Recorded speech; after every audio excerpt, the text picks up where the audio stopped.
welcome to another one of our conversations. And today we're talking about the nature of God and how that links to suffering. So God is omnipotent, loving and just in the Christian understanding, but there is evidently evil and suffering in the world. And how do people reconcile that with their faith? How does that work? And we're really pleased to be joined by Dr. Benjamin Chang, who's got a lot of really good current experience with this, and we're hoping that he can really kind of share and we'll have a much better understanding. So welcome, Benjamin. Can you tell us a bit about yourself and what you do, where you're from, etc.?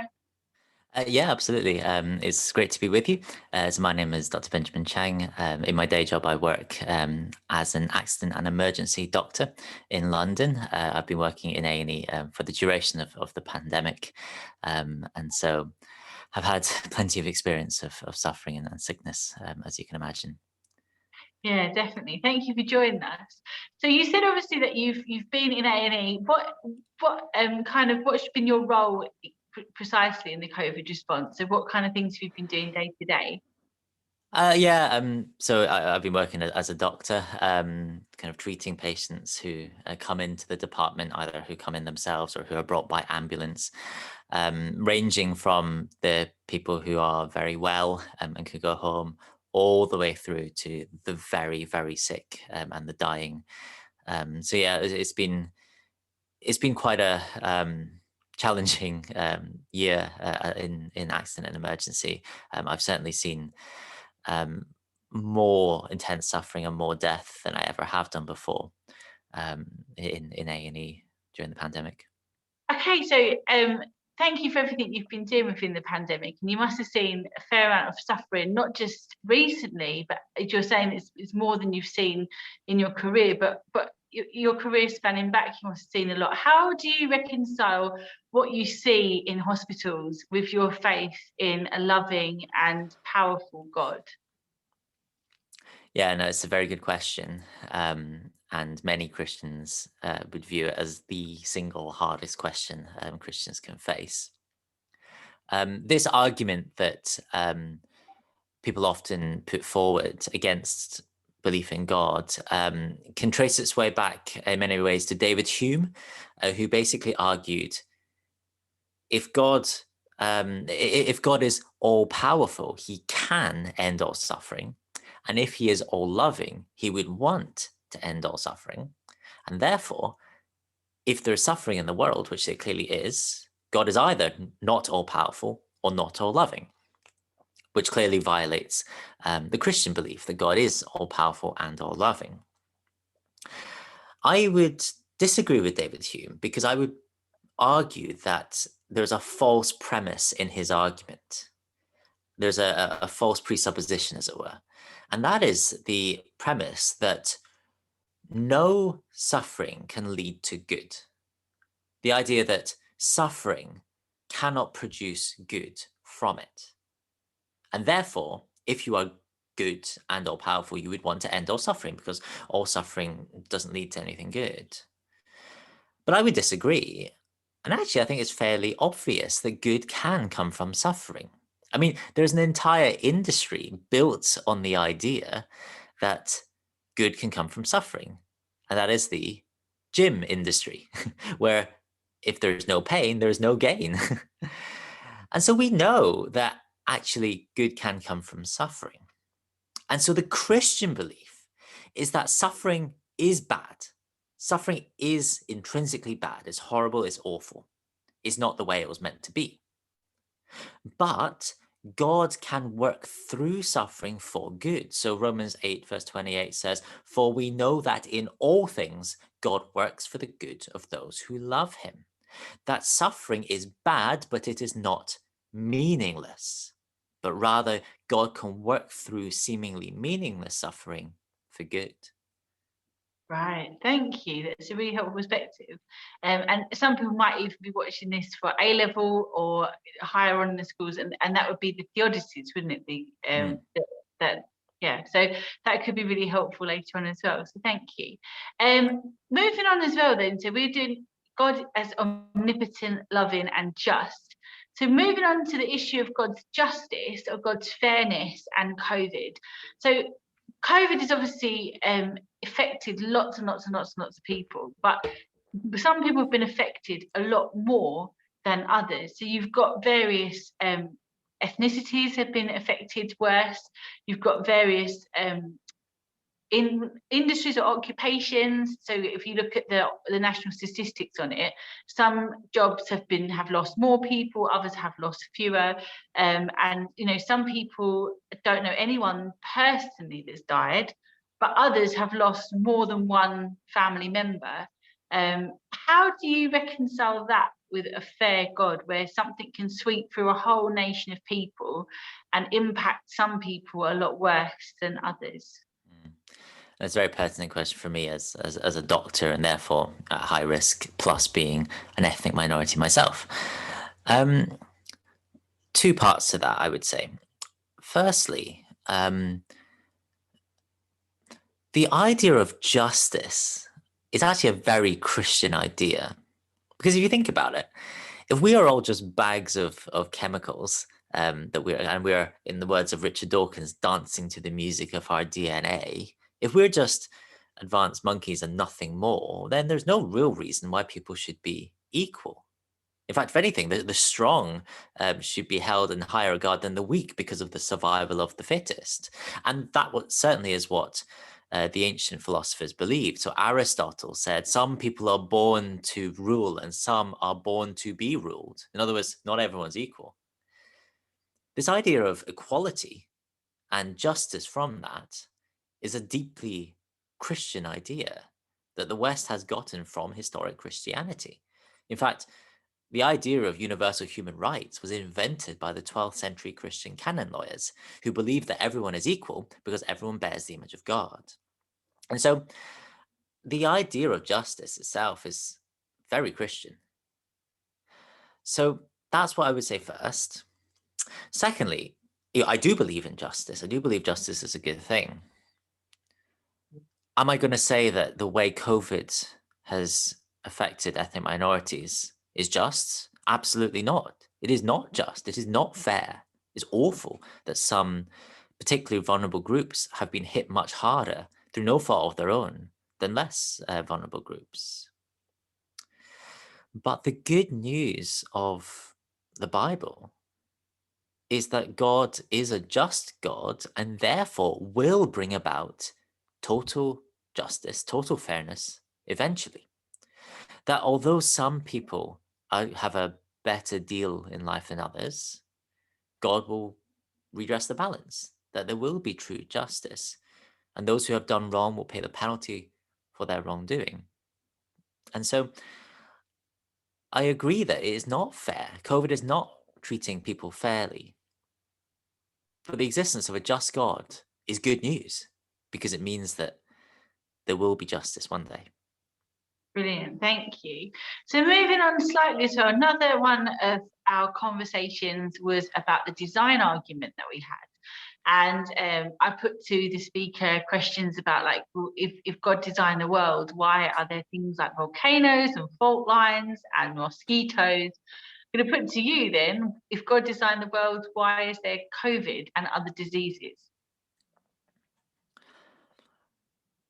Why would a good, perfect God create such a messed up world? Well, the Bible says that he didn't.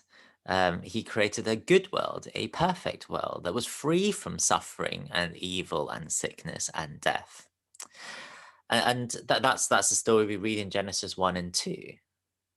But then it also says that God created humans and gave human beings a framework to live in this perfect world. And if we obeyed that framework, we would live a perfect life with, free from suffering and free from sickness and free from death even. But human beings rebelled against God. We did away with his framework and tried to go it our own way with us as king rather than him. And it is through that rebellion that suffering, sickness, and death came into the world. We live in this suffering-filled world because we're not living life ultimately in the way that God intended us to live. And so why do we have suffering now? It's not because God designed it this way. In fact, the opposite. The suffering is evidence, I think, that things are not the way it was meant to be. But it's because of what the Bible calls sin. human rebellion against God that we live now in a world filled with suffering and sickness and death. Yeah, thank you. So moving back to God's omnipotence then, if God is kind of the same as the inconsistent triad, I guess, but specifically with COVID, why has God not intervened? If he's an interventionist God, if he can sort of do things, why has he not intervened more quickly in this particular pandemic? Or if, say, for example, malaria or other kind of illnesses that have been going on for years and years and killed many more people than COVID, why do you think God is not involving himself in it? I would slightly question the presupposition in that question, the idea that God is not involved. Plenty of people have caught COVID or other illnesses and have prayed very hard and have survived, and vice versa. There are also many who have fallen ill, have prayed very hard, and who haven't survived. And so I don't think it's quite as simple as saying God is absent, he's left the room. I think that certainly the testimony of some individuals would be that actually they were that they did experience God's healing power.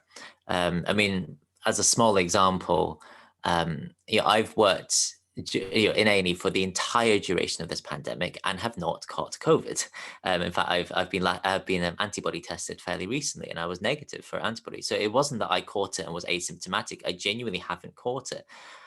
That makes no sense to me. It is, and I say it fairly literally, a small miracle. But I think the bigger point here is that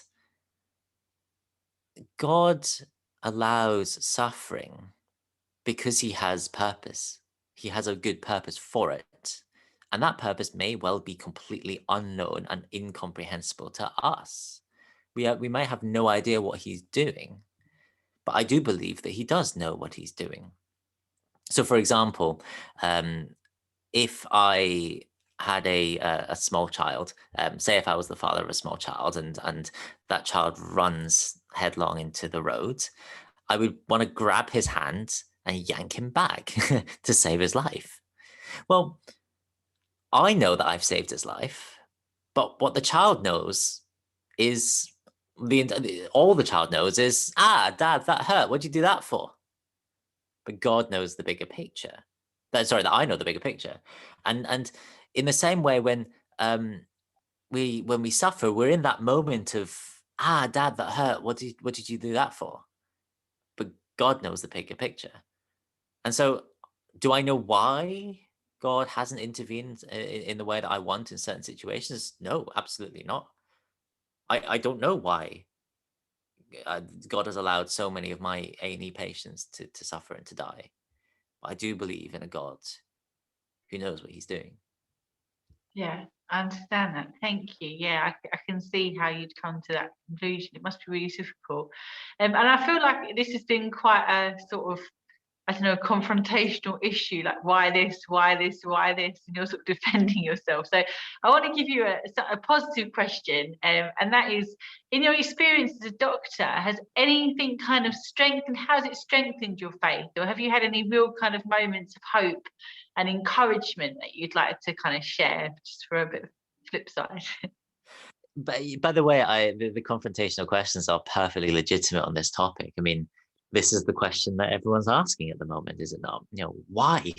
Why? What is going on? And so I don't see it as confrontational. I see it as the questions that everyone's asking. In terms of encouragement, many things. This, for obvious reasons, has been a very challenging time. And one of the things that I found very challenging, at least initially in the pandemic, is the idea that we had absolutely no idea how dangerous going to work would be. We didn't know how many doctors and nurses were going to die of COVID initially. We didn't know if our PPE would give us adequate protection, because this was a new thing to all of us. None of us learned about COVID-19 at med school. And so there was this real fear that we as doctors and nurses were going to suffer and potentially die. As a Christian, I believe that Jesus rose from the dead. And in doing so, provided evidence that life after death is real and that we too will rise from the dead if we link up with him. I did a podcast near the start of the pandemic in like March or April.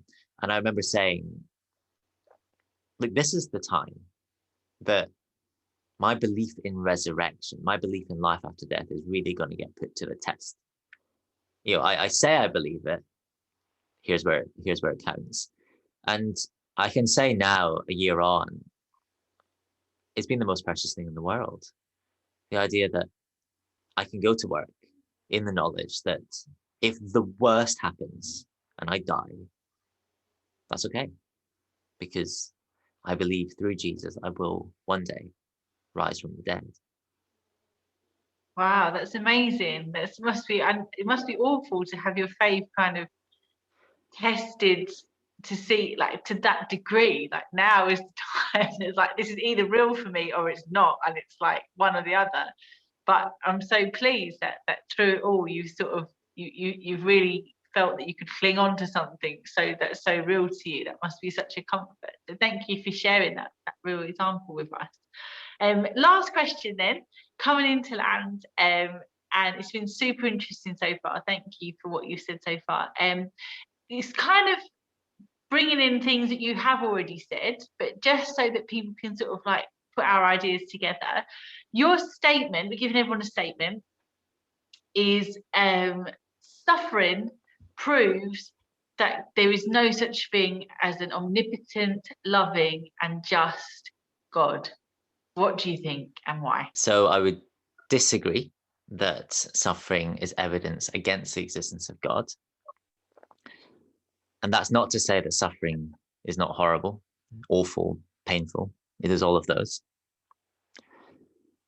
But I do believe that the sense that we have when we look at the world ravaged by this pandemic, when we look at that world and have this feeling that this is not the way it was meant to be, that something's deeply wrong, I think that's true. That this is not the way it was meant to be, that there is something deeply wrong. I think our reaction to the pandemic is evidence that there is a God who made the world good. And we were not meant to live in this world of suffering. We were meant to live in a perfect world, in perfect relationship with God, each other, and the world. So that's my first point, that our sense that this is not the way things were meant to be is actually, I think, pointing us towards God. And secondly, is suffering evidence that God is either not all loving or not all powerful or both? Well, as we've already discussed, I think that that only works if you assume that no good can ever come from suffering, which we know that's not the case. We go through the pain of studying for exams for the good of doing well and getting good grades when we had exams back in the day. And so we know that good can come from suffering. And I think that's true of God, that he allows us to suffer in ways that seem meaningless to us, but actually he is a good God who's working in all things for good. Brilliant. Thank you so much. And thank you for sharing your really important perspective on this issue. And again, thank you for everything that you've done during the pandemic. Pleasure. Thanks for having me. Okay.